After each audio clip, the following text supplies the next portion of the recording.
Alright, let's dive into Massachusetts in 1779, a place that's all about taking freedom and giving it a brand new paper-thin outfit in the form of a constitution. And in true Massachusetts fashion, it's not just any constitution. It's about to become the most radical, rule-busting, tea-flipping document of its time.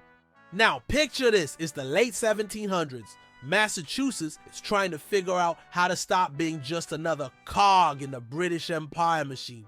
But the war's still raging on, and it's not like they have a lot of free time to sip tea and brainstorm, right? Yet here comes the notion of creating a blueprint that says, hey, we're serious about this independence thing.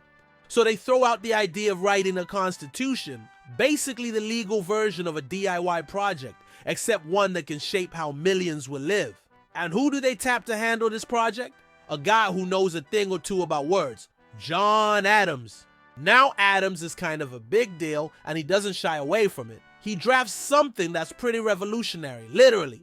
This isn't just Rules of Massachusetts 101. This is a manifesto that says, you want freedom?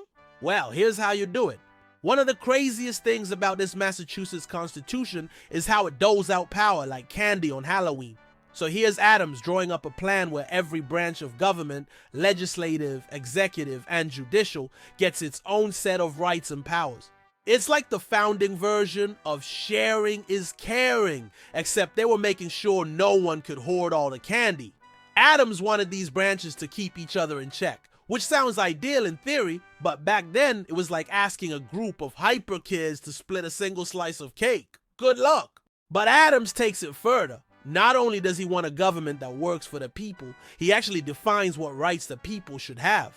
That's right, he throws in a whole preamble about natural rights, stuff like freedom of speech and religion, and you can bet the British are side-eyeing all of this. For them, this new constitution isn't just rebellious, it's flat out heretical.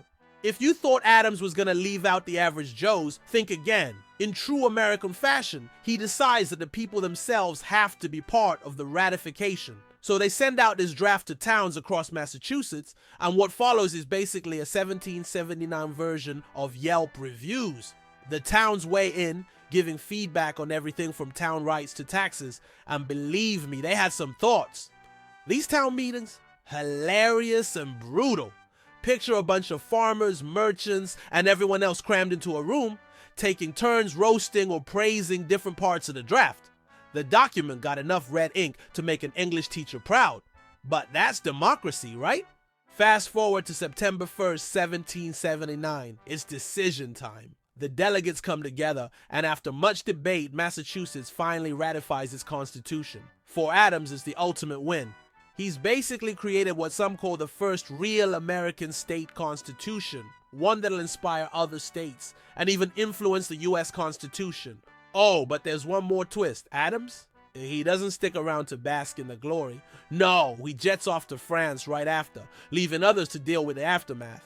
Classic Adams move. In the end, the Massachusetts Constitution didn't just sit on a shelf gathering dust. It created a model for other states, and even the nation.